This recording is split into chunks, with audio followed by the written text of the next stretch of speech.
આખી દુનિયા ફરી એકવાર વર્ષ 1929 જેવી ભયાનક મહામંદીના અંધકારમાં ધકેલાઈ જાય તેવા સંજોગો ઊભા થયા છે.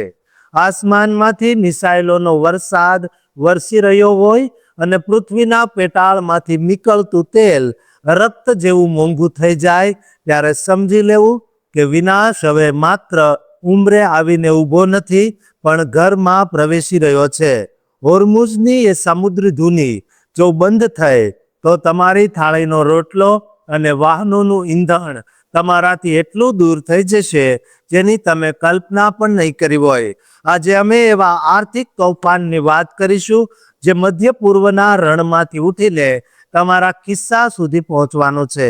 શું તમે તૈયાર છો આ વૈશ્વિક મહામંદીને જાણવા માટે?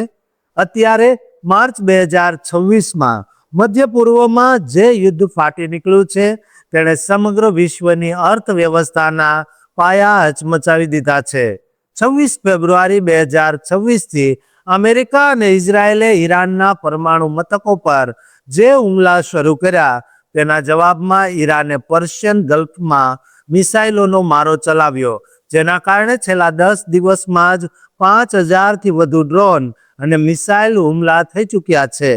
સ્કોટલેન્ડની એનર્જી એનાલિસિસ કંપની વુડ મેકેન્ઝીએ 5 માર્ચ 2026ના રોજ પોતાના રિપોર્ટમાં ભયાનક ચેતવણી આપી છે કે જો આ સંઘર્ષ 15 માર્ચ સુધી ચાલુ રહ્યો તો દુનિયા વર્ષ 1929 જેવી મહામંદીમાં પ્રવેશી શકે છે.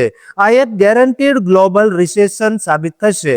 હોર્મુઝની સામુદ્રી ધુની જે દુનિયાના 20% તેલ અને ગેસનો માર્ગ છે, જો તે બ્લોક થઈ જાય તો અત્યારે જે ક્રૂડ ઓઇલ $85 પર છે તે સીધું $150 થી $200 પ્રતિ બેરલ સુધી પહોંચી શકે. આ માત્ર તેલનું સંકટ નથી પણ LNG એટલે કે ગેસની કિંમતોમાં પણ 70% જેટલો વધારો થઈ ચૂક્યો છે, જે રશિયા યુક્રેન યુદ્ધ કરતાં પણ ભયાનક છે. જો તેલ $150 ને પાર કરે તો વૈશ્વિક GDP સીધો 2% નીચે જશે, જે સત્તાવાર મંદીની જાહેરાત હશે.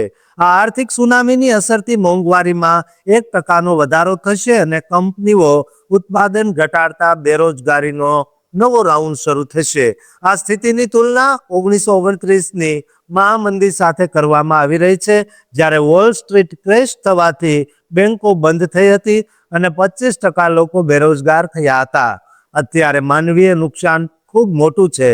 છેલ્લા 10 દિવસમાં ઈરાનમાં 1230 લોકોના મોત થયા છે, જેમાં 175 સ્કૂલની છોકરાઓનો પણ સમાવેશ થાય છે અને 6000થી વધુ લોકો ઘાયલ થયા છે. શેર બજારમાં માત્ર 5 દિવસમાં $265 લાખ રૂપિયાનું નુકસાન થયું છે અને દુબઈ, દોહા જેવા હબ બંધ હોવાથી 21000થી વધુ ફ્લાઇટ રદ કરવામાં આવી છે, જેનાથી 4 લાખ મુસાફરો અટવાયા છે. ભારત માટે આ સ્થિતિ અત્યંત ગંભીર છે કારણ કે આપણે 80% તેલ આયાત કરીએ છીએ. જો કિંમતો વધશે તો ભારતમાં પેટ્રોલ ડીઝલના ભાવમાં 10 થી 15 રૂપિયાનો વધારો થઈ શકે. એર ઇન્ડિયા તથા ઇન્ડિગો જેવી એરલાઇન્સના રૂટ ડાયવર્ટ થવાથી તેમના ખર્ચમાં 25%નો વધારો થયો છે. અત્યારે G20 અને UN બેઠકો ચાલુ છે, પણ જો લાંબા સમય સુધી શાંતિ નહીં સ્થપાય તો આ આર્થિક કટોકટી 1930ના દાયકા જેવી ભયાનક સાબિત થશે. હવે વિશ્વના નેતાઓ આ આર્થિક સુનામીને રોકી શકે છે કે નહીં તે જોવું રહ્યું. મને આશા છે કે આ માહિતી તમને વર્તમાન પરિસ્થિતિ સમજવામાં મદદરૂપ થઈ હશે. દોસ્તો, તમારા એવા મિત્રો અને સંબંધીઓને આ વિડીયો શેર જરૂર કરજો જેઓ યુદ્ધના સમર્થનમાં છે અને આ ચેનલને સબસ્ક્રાઇબ કરવાનું ચૂકતા નહીં.